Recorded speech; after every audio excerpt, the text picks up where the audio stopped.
listening to Not Crazy, a Psych Central podcast, hosted by my ex-husband who has bipolar disorder. Together, we created the mental health podcast for people who hate mental health podcasts. Hello, everybody, and welcome to the first episode of the Not Crazy podcast. My name is Gabe Howard, and I live with bipolar disorder, and I am really excited to be here with my producer and co-host and ex-wife, Lisa. Hi, I'm Lisa. Wow. You didn't plan. You were supposed to tell me what to say, and I don't know what to say. It's not a scripted show. I'm not supposed to tell you what to say. You're supposed to say whatever you want. I'm not the boss of you. I want to say, hi, I'm Lisa. All right. That's a very fair point. We've been doing this work for a decade, not the podcast. We've just been doing mental health advocacy for a decade, but yet all the trophies have my name on it. But I always thank you from the podium. Yes, you do. You're very good at that. Very good at that. You do a good job with that. Why do you always want to be behind the scenes? What about the spotlight bugs you? It's not so much that the spotlight bugs me. It's just what's wrong with behind the scenes. Why does everybody act like the only people who count are the people in the front? You know how they have those things at the end of movies where this supported 15,000 jobs, right? Yeah, like 5 of them were the actors.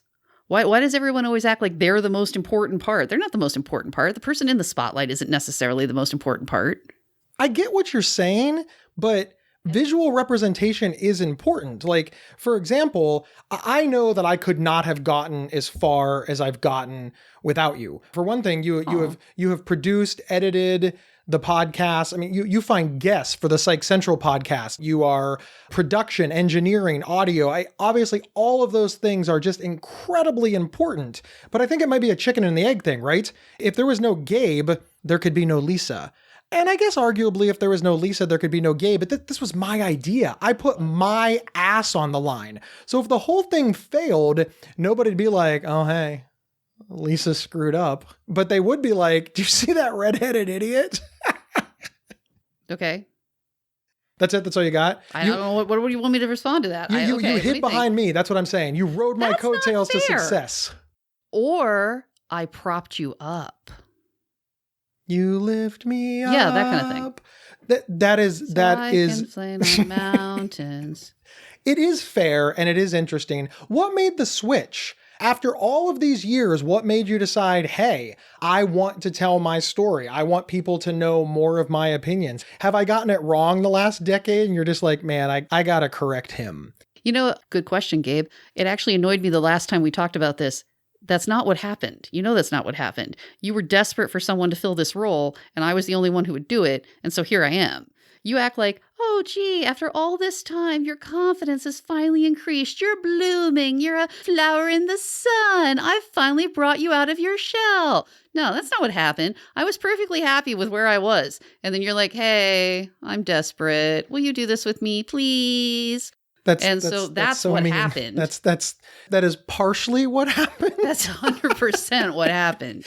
Yes. It's really, really hard to do a podcast.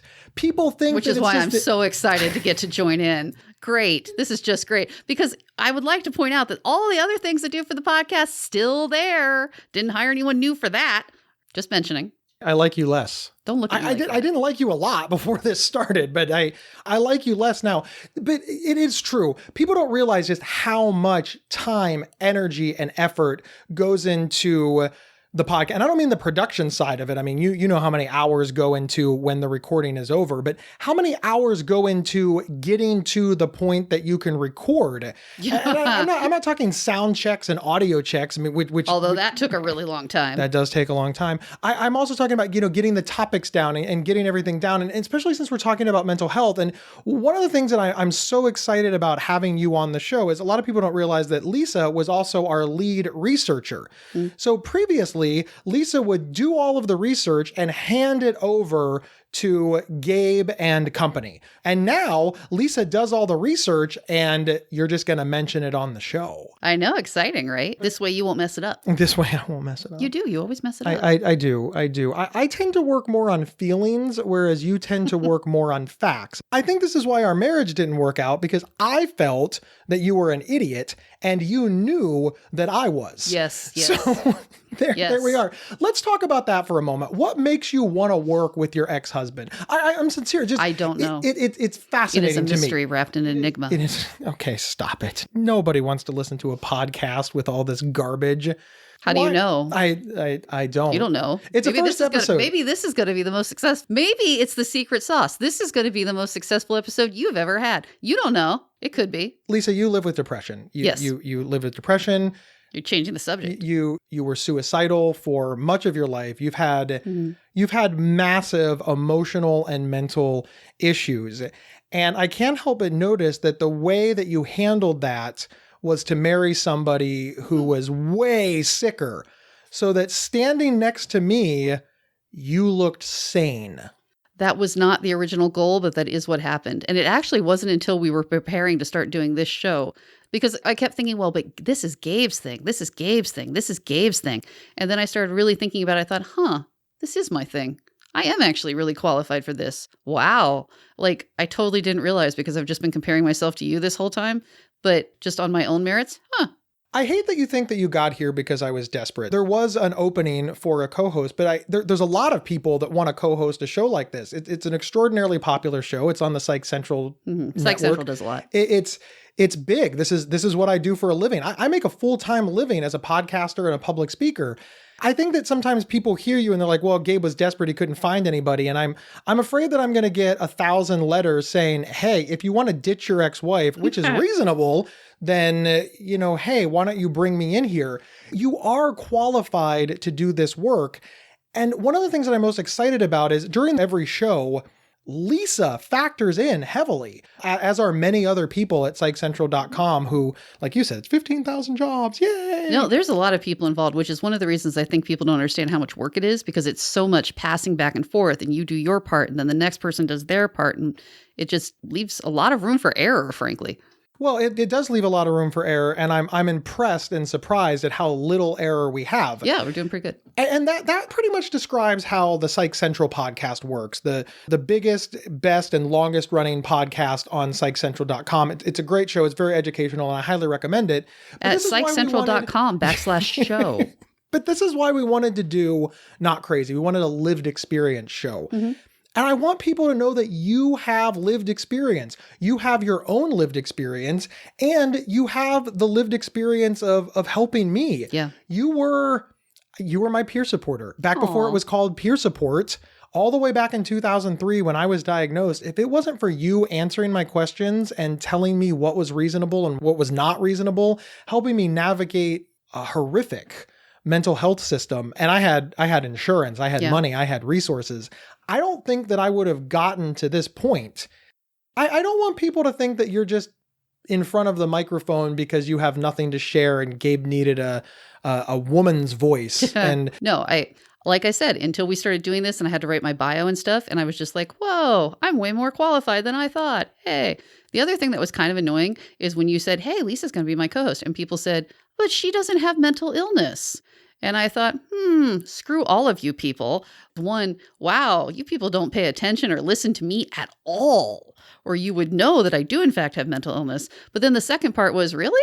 Is that how I'm perceived? Is it just because I'm standing next to you, or am I passing that well? And I mean, what's happening? That's an interesting thing that you brought up. You're upset that people don't realize that you're mentally ill. Well, and the whole rest of society is upset when people perceive them as mentally ill. So it's a little bit bizarre, right? Like, well, do you really want people to think that you're a mentally ill person? Because I'm positive that would offend you. Well, it's both. Because on the one hand, I thought, how do you not know about my own history of mental illness? Who do you think you are to tell me that I'm not mentally ill? I have the street cred on this, people.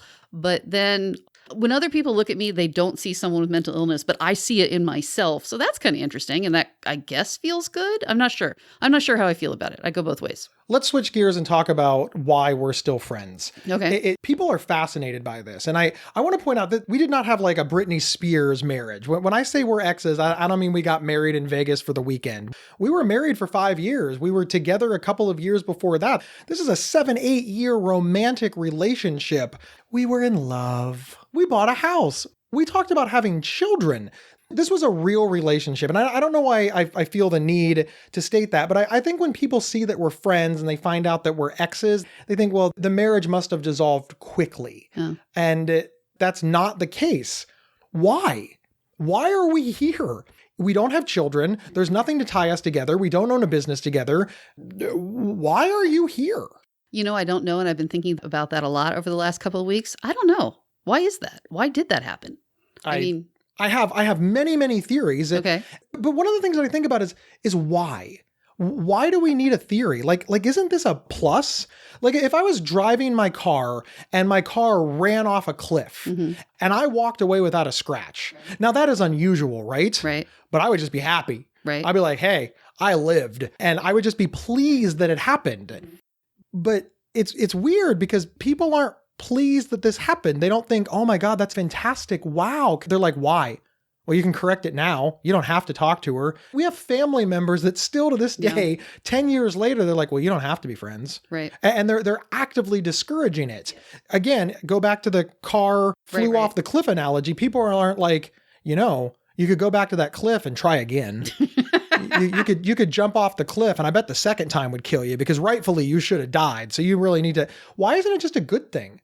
Why isn't it a good thing that two people corrected their relationship and don't hate each other? Because we have many things to hate each other for. We did not have a good marriage. Right. No. And as evidenced by the fact that we are now divorced. Yes. Yeah. It actually makes me sad to say that we didn't have a good marriage. Why? I don't know. It ended in a divorce. I know. It always makes me sad when you say that. Well, I mean, admitting failure is hard, but to stay on track, just to stay on the topic. Obviously, this worked out okay. We're both remarried, the love of our lives. Your husband, Rode, is awesome. My wife, Kendall, equally awesome. Everything is fine. We don't need it. But why are people so focused on the fact that we are exes? And why do they think it's weird? And what does that say about a greater society that if a romantic relationship or a marriage doesn't work out, you're supposed to be enemies? Well, you're not just supposed to be enemies. You're supposed to be arch enemies. It's your deepest hate. I'm surprised when I'm up on stage and I tell the story of me being suicidal, of going to the emergency room, and people find out that you are my ex-wife. And that's all they want to talk about. Everything that I've achieved, everything that I've done, and what they want to know is why. Why are you friends with your ex-wife? And they say, well, you have kids. You're modeling the way for the children. That's always the thing. Yeah, no. 100% of the time people go, oh, children. No kids. Like, well, you had pets together. We did, but we hated each other's pets. I brought in a cat that Lisa hated, and Lisa brought in a cat that I hated. Yeah, you did hate him. I didn't hate him. He just wasn't my favorite. When we got divorced, you got rid of him. No, I did. Take that back. That is not true. Did he live with you after we got divorced? At first. My husband, Rode, is deathly allergic to cats. I didn't believe him and made him go get an allergy test. And yeah, there was just no way. Once we moved in together, that was just not feasible for me to keep the cats. But it's not like I got rid of just him and kept the other cats. You know your favorite cat? Let's say that Rode was allergic to that cat. See, that would have been a problem. That cat had passed away by the time Rode and I were together. I actually did think about that would have been a problem. I don't know that I would have been willing to give up that cat for a relationship. And people said that to me. I got a lot of flack on that, actually. People were like, oh my God, you're getting rid of your cats? That's horrible. One, I found them a very good home with my best friend, so I knew I could see them whenever I wanted, and they were perfectly well taken care of. I thought I was your best friend. Well, you know what I mean. I found them a very good home where they were very happy. And they lived in little kitty paradises. I'm really surprised that you did not go with you didn't take him either, Gabe, and you just said he was your favorite cat. I don't know why this matters because the cat has died long since, but... Through no fault of our own. The cat lived another 8 years. We visited the cat all the time. We loved the cat. Cat was fantastic. Yeah. I mean, Lisa didn't love the cat. I loved the cat. I don't know why this is bothering me, it's bothering me as if the dead cat is going to be listening to this and will be offended because mommy didn't love him. So I don't know why this is bothering me, but don't say that. Don't say that. I did not get rid of the cat. That is a terrible thing. Don't say that. Daddy Gabe had to move into a very small apartment, which is all he could afford because I had just reached recovery with bipolar disorder. And then my, ex-wife got rid of my cat. That's how I tell the story. Okay. No, the cats continued to be with me for the next 2 years. And then we found them a kitty paradise house. Kitty paradise house. And people are surprised to hear that I lived with 3 cats for our marriage. I think that's what did us in. And it's always the children's fault. It's always the children. No, it's never the children. That's why it's funny. You've got that backwards. You were a great cat mom. And obviously we're really, really glad that our friend could take in the cat. And it worked out at a great time for her too. And obviously the cats loved her. She was their aunt their entire life. And it made sense for all of us where we were going because everyone was pleased. Yeah, I mean, life changed a lot, but it is interesting our different perspectives on it. We'll be right back after these messages. Interested in learning about psychology and mental health from experts in the field? Give a listen to the Psych Central Podcast, hosted by Gabe Howard. Visit psychcentral.com/show or subscribe to the Psych Central Podcast on your favorite podcast player. This episode is sponsored by BetterHelp.com. Secure, convenient, and affordable online counseling. All counselors are licensed, accredited professionals. Anything you share is confidential. Schedule secure video or phone sessions, plus chat and text with your therapist whenever you feel it's needed. A month of online therapy often costs less than a single traditional face-to-face session. Go to BetterHelp.com/Psych Central and experience 7 days of free therapy to see if online counseling is right for you. BetterHelp.com/Psych Central. The first episode of the Not Crazy podcast continues now. I was worried about what we were going to talk about at first, but now over the last few days, I've been thinking about all the things that I have to say. And you've all been listening to Gabe for years, and so you've all heard his version of various things that have happened. But now you can hear the real one, which is also known as my version. I love how you are trying to insinuate that I am a liar to our audience. No, you just frame things incorrectly. I can tell the story better. You know, that's very interesting, though, that you bring that up, but because it's going to be true. Two people standing, watching the exact same thing, having the exact same experience, experienced it differently. And that's one of the things that I think that maybe the medical establishment, psychiatry, scientists, et cetera, that they leave out. They talk about like, here are the symptoms of bipolar disorder, or anxiety, or schizophrenia, or psychosis.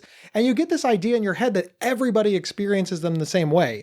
You are right, Lisa. The way that we experience our marriage, our breakup, even different arguments that we had along the way, even different successes. Your favorite vacation is not my favorite vacation. And people understand that husbands and wives do not experience their relationship in the same way. Yet we live in a world where people believe that everybody with bipolar disorder experiences it the same way, or everybody with major depression experiences it the same way. We're all exactly the same.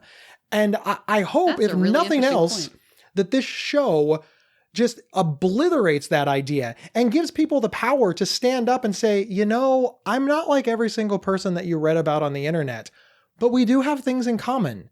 Just like married people have things in common. We don't disagree on everything. That is a very interesting point. I had actually never considered that. I know, I'm wise. Everyone always does make it out like your mental illness experience should be exactly in a certain way. It should follow this step, then this step, then this step. And the thing where it really gets you is when they feel like, hey, you tried the medication and it didn't work. Or you were diagnosed X number of months ago and you should be better by now. Yeah. Well, why should I be better? Well, I read on the internet that you can be better in 4 months. Well, there's this one guy on the internet that he did yoga and he's better. Well, there's this one woman on the internet. She started eating watermelon, but she chewed up the seeds, but she chewed the seeds on her back teeth, not her front teeth. And then she did yoga and then she walked a mile a day and then she got a dog and that cured psychosis. And she no longer has zits on her butt. But it's like that. And it's everywhere. And our stories are valuable and they're valuable because they're different. That's why a show like this needs to exist. And that's why we started it. That was very profound, actually. Nice. Good job. I know. It's almost like I do this for a living. Lisa, welcome to the show and welcome to your first day as a professional podcaster. Oh, thank you, Gabe. And that's true. I'm a professional podcaster now. I can tell people that. Yeah, you're very welcome. Now, for the rest of your life, when you tell people that, they will assume that you live in your parents' basements. But that's because those people didn't have podcasts as good as our podcast. I mean, which is actually the best of the podcast. We have the best of the podcast. Exactly. Like Mark Maron is just gone. That UFC guy. I mean, just Anita Sarkeesian. NPR. Well, NPR. We're better than all of those podcasts. NPR. Yeah. Better than most podcasts. Just there not all the podcasts. I like to tell people that when it comes to personal journals, mental health, education, extra, we're in the top 10. That's a good point. I do that all the time when I'm trying to get people on the Psych Central show. And I'll say, the Psych Central podcast is in the iTunes top 10. And people will be like, oh my God, really? You're an iTunes top 10 podcast? Yes. In the health and wellness category. One of the interesting things I think about being friends with your ex, you know me in a very intimate way, but you're gone. Right. Now, people say that we bicker like brother and sister, and we're like, oh, we're exes. And they're like, get that a lot. oh, I saw that. Like, no, you didn't. You thought we were brother and sister. Do you think that it's good? Is this a mentally healthy decision for us? Like, should you just be the crazy woman I divorced 15 years ago? Or like, is it good that you're still coming over to my house and hanging out with my wife? I don't know. And people ask me about this all the time. We have actually, when we're out in public or when we're doing professional meetings, etc., we have actually stopped telling people about this aspect of our relationship because it immediately becomes the only thing anyone can focus on. This is going to help. I think having a podcast where we do nothing but talk about mental illness, mental health, and debate things. And of course, tell people at the top of every show that you're my ex-wife and that I'm your ex-husband. Yeah. That will definitely make people ask less questions. Definitely. You know how popular things on television nobody talks about? Like, we won't get emails. We won't get social media posts. No, this will take care of the whole problem. It's annoying. It's as if it's the most important aspect of our lives that we used to be married and we're now divorced, and it's not. And going back, when you said the whole thing about, do you think this is a good thing? I realize that this sounds stupid, but it never occurred to me that we would lose contact. You've written several blog posts. You've spoken before about how you just always assumed eventually we would drift apart. Once we sold the house, the divorce was finalized. At a certain point, you'd just be like, oh, hey, I haven't talked to her in forever. Okay. Right. I never thought that. And I don't know if that's just because I was really unrealistic, but I honestly never did. It never occurred to me that would happen. It never occurred to me that you wouldn't always be there. I don't know. Maybe that's mental illness. I don't know. Then why'd you divorce me? If you wanted me around. Exactly, right? You discarded me? Come on. Don't do like that either. Garbage. Oh, stop it. I understand that these two things don't go together. Because, hey, if you wanted to make sure he was around all the time, you should have stayed married. But yeah, that's definitely a symptom of something. Well, probably. I don't know what it is, but I guarantee it's hard to pronounce. I don't know. I feel like it's hard to say because, of course, it's hard for me to remember how I felt then because I can only relate it to how I feel now. But it never occurred to me that we would lose contact. I don't know that it occurred to me that we would be this close. We'd still be talking daily, etc. But it's never seemed odd to me. It's never seemed like a weird thing that I need to explain to other people. But apparently everybody else thinks it is because I need to explain it and justify it constantly. But it never seemed to me like something I should have to explain or justify. It's interesting that a couple of mentally ill people who have really just been through the ringer when it comes to our mental health have figured out how to have we're going to go with a marginally healthy relationship. Whereas all these well people, and I'm making air quotes, all these healthy and well-adjusted people literally just sit around screaming about their exes. They're so angry at them. And I've been in these parties before where one person just spends the entire time talking about their ex, whom they hate. And I'm like, there's clearly something there. You have spent 4 hours talking about this person. It's all negative, but nobody can get you off of that subject. That person is controlling your life in a very negative way. And hey. It's often amazed me that if you, like you said, went on and on and on and were completely focused on this intense hatred you feel for this person that you haven't seen in months or years, and for some reason, that's a better choice. That indicates that you have a better emotional well-being when you just go nuts and hate this person forever.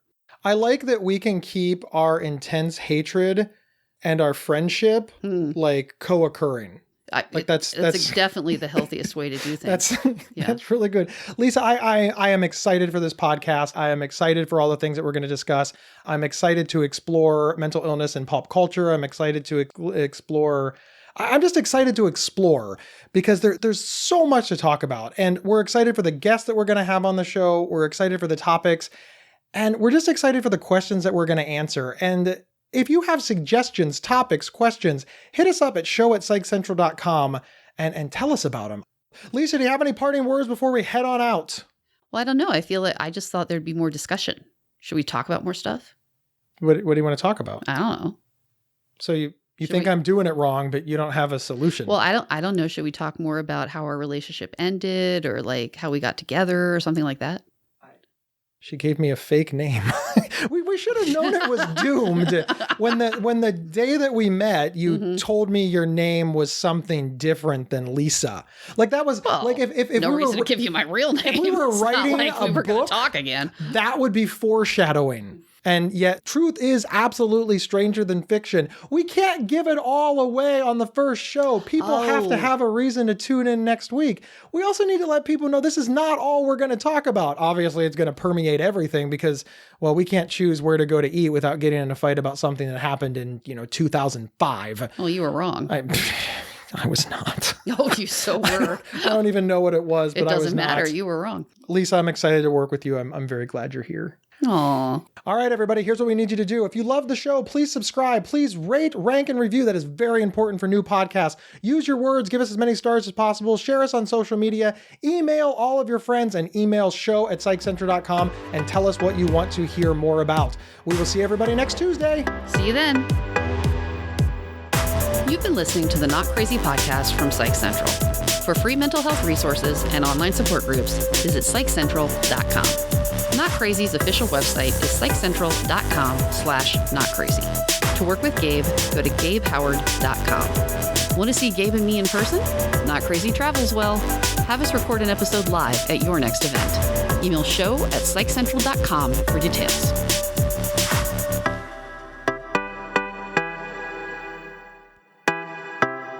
Ready? Let's switch gears for a moment. When you do this, what are you doing? Doing what? You do this where you stop and you can tell that you're doing something like with your face. I'm thinking. Well, but like You just interrupted my thought. I feel like you're getting yourself that or something. I am. I'm running what I want to say through my mind and making sure it sounds okay before I say it. I do not do that. I know. You do not.